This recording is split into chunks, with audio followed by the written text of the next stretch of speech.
right, Matrixx and Roadshow supporters. Well, this is a prime example of why the Oscar ratings are down 25 million viewers in the last 11 years.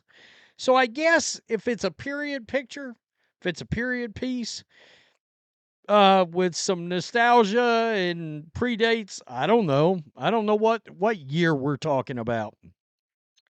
I guess the Oscars, if it doesn't meet the DEI requirements, they're just not going to consider it. There was a time when a film like Reagan, which I have not seen and I need to make a point to watch, it's got an unbelievable Rotten Tomato score from the audience, but all you need to do is look at the rating from the critics to know exactly what the hell's at work here. This picture would have absolutely been in some kind of best picture kind of consideration, right? We've seen it in various films throughout the years about various politicians. Well, this was about Ronald Reagan, a guy that was an actor at one time. All right, my father's favorite political entity of all time. My dad loved Ronald Reagan. Now, my dad was 91 years old when he died 2 years ago. And but he had come up watching Ronald Reagan act and then become president. It was like his holy grail kind of situation. It was. And he loved his personality and yada, yada, yada. My dad would have loved to have watched this film. And it's really the kind of movie that my dad and I would have sat down and watched together. So let's check this out. The Oscars, look, it says disqualified. Let's keep it real. Blackballed. There, I changed the headline for you, Outkick. Blackballed Reagan for Best Picture for not meeting DEI requirements, the screenwriter says. Wow. Okay. The biopic, Reagan, starring Dennis Quaid, did not receive a single nomination at the Academy Awards this year, according to the film screenwriter. The title was disqualified, blackballed, for consideration because it did not meet the Academy's DEI requirements. I think that was put in right after George Floyd. Boy, you want to talk about a situation, a criminal gets and everybody lost their minds. Gotcha. Quote, we were among 116 films that were eliminated for consideration this year. Can we get a list of those so we can make sure we watch them? Question mark. Howard Klossner told Fox News Digital via email, I think the situation speaks for itself. There's not really anger and indignation among those of us who made this film. We didn't seriously expect to be nominated for anything by Hollywood in this cultural climate. It's just sadness, really. What has become of the magnificent dream factory that was once Hollywood? Once upon a time, it spoke to the heart and dreams of pretty much everybody, and the leaders and luminaries of the 20th century industry intuitively seemed to get the middle of the country as well as the cultural elite. That's a great point. I used to bring it up in a lot of videos. I don't know why I didn't think about it earlier. It's the middle of America that Hollywood is completely lost. I mean, look, they're catering to the left and right coast, and that's what they care about. Middle America, by the way, where conservatives are that actually have the moolah to spend on these films. You know what I mean?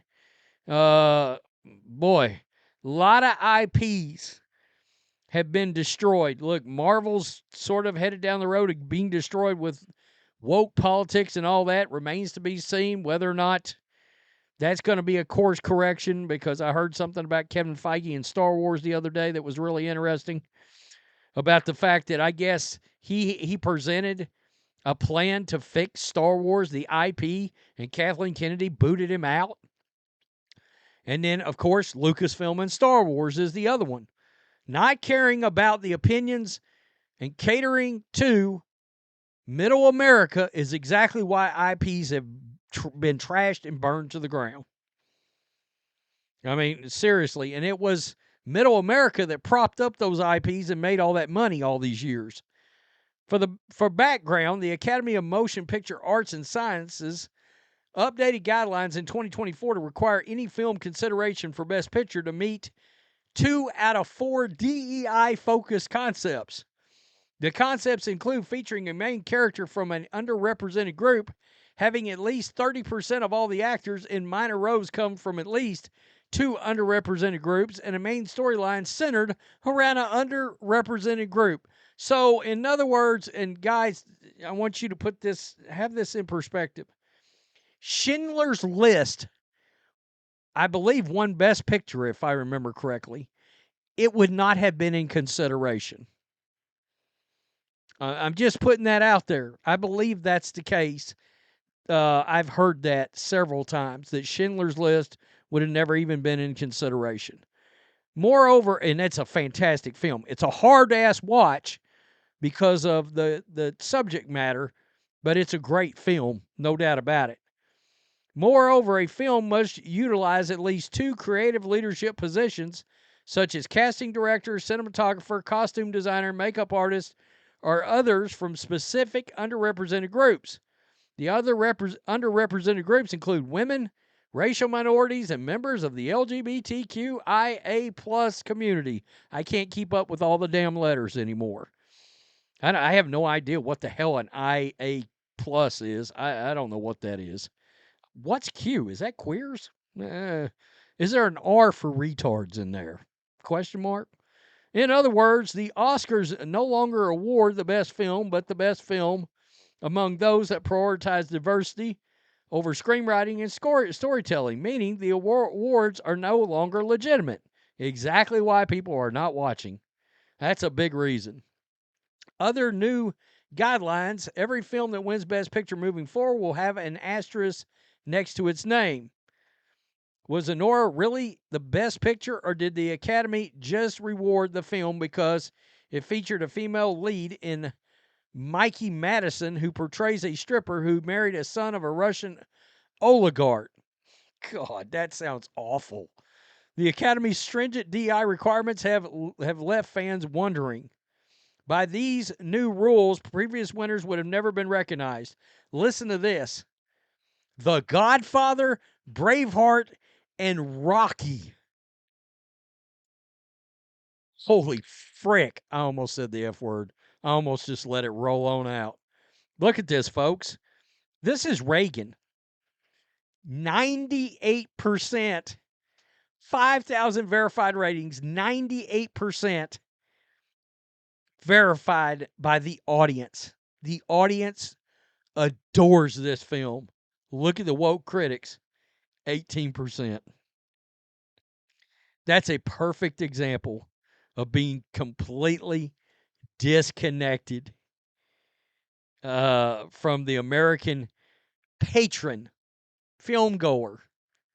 Guys that people that actually paid money to see these things. Imagine the movie Schindler's List being disqualified. Better yet, imagine Schindler's List trying to add trans women to the movie. It's a joke. The Oscars have been disqualified. F them. It's crazy. On this basis alone, who would subject themselves to watching a foolish award show like this? Isn't that racist? Question mark. Well, I mean, wait, the Gipper wasn't a black lesbian. In fact, word has it, Reagan was not the Brittany Griner trifecta. He was not a black woman lesbian. The hat trick of wokeness. No, he was not. Guess they should, yeah, right here. The film should have cast a black transgender woman in the Ronald Reagan role. Yeah, that's always good. I love that 70s show. I really do. The mom, fantastic in that show. So they went with the weirdo who's been dating Mrs. Weinstein for a while now. Ooh, ooh, yikes. Seriously.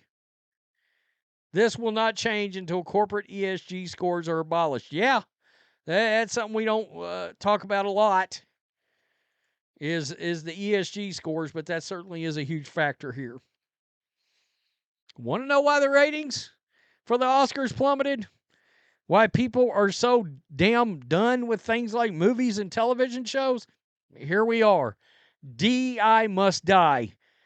How much has DEI ruined? There's instances, literally, and I think you guys know this, DEI has caused people to lose their lives in certain job situations that require the best person to be hired, not because of race, being a woman, being queer, whatever. Tell me what you think. Wow. Okay. Peace. I'm out. Till next time. Thanks for watching the show. Be sure to like, comment, and subscribe. Be sure to tune in next time on Black and White Sports.